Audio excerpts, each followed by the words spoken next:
ओम नमः शिवाय। हर हर महादेव।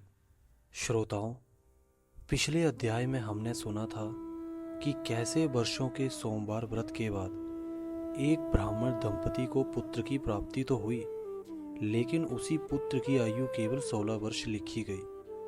अब प्रश्न ये है, क्या भक्ति भाग्य से हार जाएगी या भाग्य भक्ति के आगे झुक जाएगा? ब्राह्मण दंपति वर्षों के सोमवार व्रत के फलस्वरूप एक तेजस्वी पुत्र को प्राप्त करते हैं, जिसका नाम वे सुशील रखते हैं। बालक अत्यंत सुंदर, शांत और संस्कारी था, लेकिन उसकी आयु मात्र 16 वर्ष ही थी। सुशील जैसे जैसे बड़ा हुआ, वैसे वैसे उसमें अद्भुत गुण प्रकट होने लगे। वह कभी झूठ नहीं बोलता, कभी किसी का दिल नहीं दुखाता, माता पिता की सेवा को ही धर्म मानता।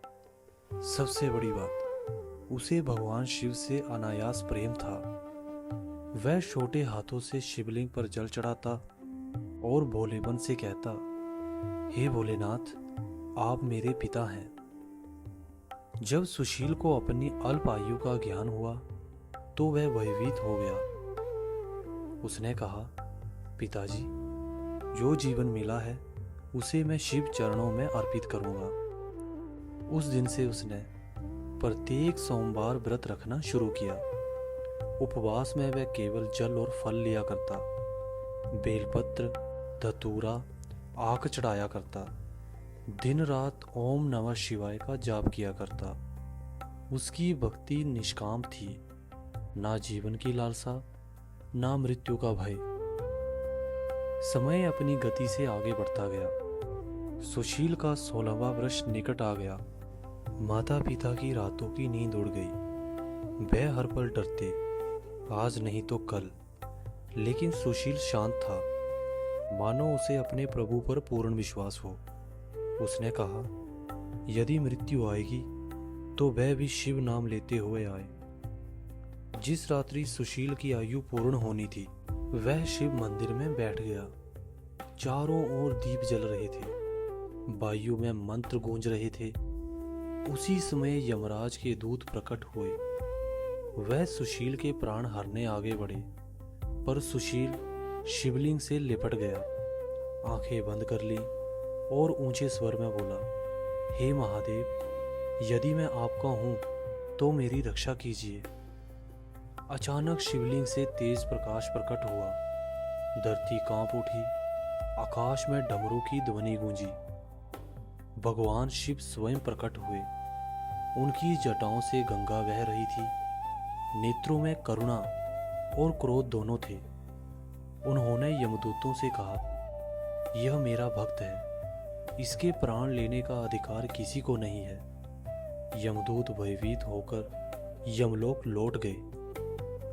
भगवान शिव ने सुशील के मस्तक पर हाथ रखकर कहा, वत्स, तुमने मृत्यु को नहीं, मृत्यु ने तुम्हें प्रणाम किया है। उन्होंने वरदान दिया, दीर्घायु जीवन, अडिग भक्ति और माता पिता को सुख। सुशील ने चरणों में गिरकर कहा, प्रभु, जीवन हो या मृत्यु, बस आपकी भक्ति बनी रहे। जब ब्राह्मण दंपति को यह समाचार मिला तो वह रो पड़े, पर ये आंसू दुख के नहीं, कृतज्ञता के थे। उन्होंने कहा, सोमवार व्रत कभी व्यर्थ नहीं जाता। कथा की शिक्षा, भक्ति से लिखा भाग्य भी बदल सकता है। जो शिव की शरण में है उसे मृत्यु भी नहीं छूती। सोमवार व्रत संतान की रक्षा करता है। निष्काम भक्ति सबसे महान होती है।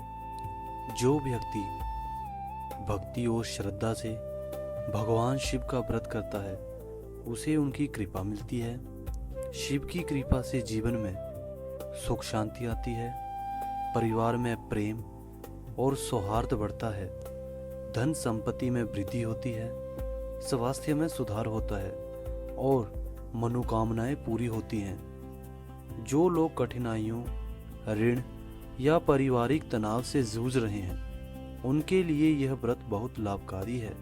अभी हम बात करेंगे व्रत को रखने का तरीका। श्रोताओं, व्रत हमेशा सोमवार के दिन ही रखा जाता है। दिन में फल, दूध या हल्का भोजन। कुछ लोग निर्जल व्रत भी रखते हैं। पूजा, शिवलिंग पर जल चढ़ाएं, बेलपत्र अर्पित करें, ओम नमः शिवाय मंत्र का जाप करें। ध्यान और भक्ति पूरी श्रद्धा और विश्वास से व्रत करें। अवधि, लगातार 16 सोमवार। अगर कोई व्यक्ति श्रद्धा और निष्ठा से 16 सोमवार व्रत करता है तो भगवान शिव की कृपा हमेशा उसके साथ रहती है। यह व्रत सुख, शांति, स्वास्थ्य, समृद्धि और मनोकामनाओं की पूर्ति करता है।